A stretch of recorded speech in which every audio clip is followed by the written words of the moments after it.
Boshqa bir oyati karimada A'udhu billahi minash shaytonir rojim va idza balagal atfalu minkumul huluma falyasta'dinu kama sta'dana allazina min qablihim. Qachon sizning yosh bolalaringiz balog'atga yetsalar, ulardan oldingilari izn so'raganidek izn so'rasinlar deydi. Ota-onaga nisbatan farzandning saqlashi kerak bo'lgan odoblaridan biri ushbu oyati karimada bayon etilyapti. O'g'il bo'lsin, qiz bo'lsin, balog'at yoshiga yetib qoldi. Buni ulamolarimiz ko'pincha 10 yashar deb belgilashadi. Ba'zi birlar u balog'atga kechroq ham yetishi mumkin-da, 15-16 yasharda ham yetishi mumkin. Lekin 10 yashardan har qanday bola sog'lom bo'lsa, oq va qorani ajratadigan, yaxshi yomonni farqiga boradigan va hokazo ba'zi bir narsalarni tahlil qila oladigan holga kelib qoladi. Endi ota-onasining yotoqxonasiga ruxsat so'ramasdan kirmasin. Bo'lib ham hozirgi kunda juda ham yotoqxonalar noqulayda. Avvallari ota-onani alohida yotoqxonasi bo'lsa-da, ko'rpa-to'shak kechasi solinib joy, o'rindiq ya'ni. Tunda uxlab rohatlanganidan so'ngra bolalar umuman ko'zi ko'rmagan, yig'ishtirib yana taxmonga taxlab qo'yilgan. Ertalab nonushtaga tushsa, o'sha uy tayyor yana nonushta holatiga tayyorlangan holda bo'lgan. Mana yosh kattalarimiz bilishadi. O'zlarining ota-onalarining birortasi yotog'ini ko'rishmagan. Birortasi. Hattoki ikkita yostiq birdaniga shunday bitta joyda yotganini ham ko'rmagan. Yostiqlarini ham ko'rishmagan. Chunki ota-onalarda hayo nihoyatda kuchli bo'lgan. Umuman ko'rsatmagan. Solingan, yig'ishtirilgan, tamom. Farzandlarning ko'zidan yiroqda bo'lgan. Holbuki o'sha paytlarda sharoit og'ir bo'lgan, yetishmovchilik bo'lgan, xonalar kam bo'lgan. Kerak bo'lsa oshxonasida yotgan. Bitta xonada yotib, bitta xonada turib, bitta xonada ovqatlangan. Lekin zarracha farzandlariga shu narsani sezdirmagan. Yuvinadigan hammomi bo'lmagan. Alohida tahoratxonasi bo'lmagan. Lekin biror marta farzandlar ota-onasini sochi ho'l bo'lib, soqoli ho'l bo'lib, g'usul qilib chiqqanini ko'rmagan, guvohi bo'lmagan. Mana shu darajada axloq, odob saqlangan. Farzandlar ham shunga yarasha tarbiya topgan bo'lgan. Hozirchi diyalar hammaning uyida yotoqxonasi bor. Yotoq divani bor yani.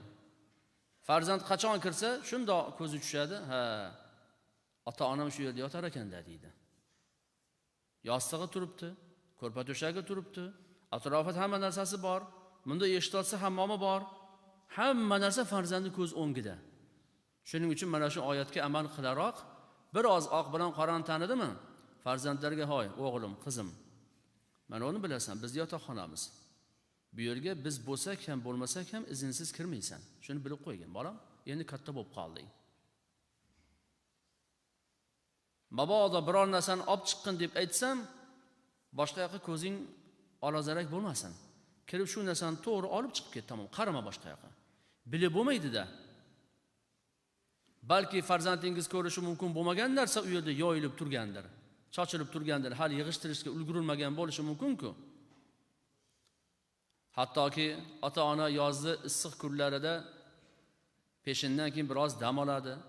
Endi kunduz kuni nima bo'pti deb kirib ketilavermaydi. Yo'q, taqillatadi, ruxsat so'raydi. Izn bo'lsa kiradi farzandlar, bo'lmasa kirmaydi. Mana bu narsa farzandning ota-onaga nisbatan odobi, axloqi bo'lar ekan.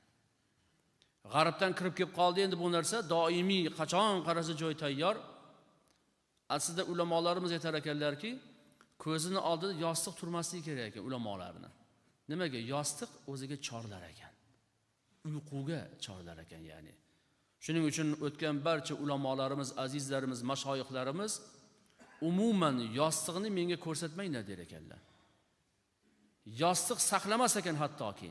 Nimaga? Yostiqni ko'rsam uyqu tortadi. Yumshoq ko'rpa-to'shakni ko'rsam uyqu tortadi deb boyraning ustida o'tirganlar. Payg'ambarimiz alayhisolatu vasallam boylarga yonboshlaganlarida yonboshlarida shundoq boyraning izlari chiqib ketar ekan. Ko'rpa-to'shak bo'lmagan. Bitta postim bo'lgan. Ya'ni qo'yni terisimi, tuyani terisimi, shu bo'lgan xolos. Boshqa narsa bo'lmagan. Mana bu oyati karim orqali sabit bo'lyaptiki, avvalgi katta farzandlaringiz sizlarning huzurlaringizga izn so'rab kirganlari kabi, endi keyingi farzandlaringiz ham albatta izn so'rab kirsin. Aks holda kirmasin. Izn bo'lmadimi? Javob bo'lmadimi? Farzand qaytsin, tamom. baribir chaqiraman men deb qayta chaqiravermasin. 3 marta chaqirsin yoki 3 marta taqillatsin, javob bo'lmasa qaytsin. Bu narsa boshqalarning uyiga borganda ham xuddi mana shu qonun qoida joriy qilinadi.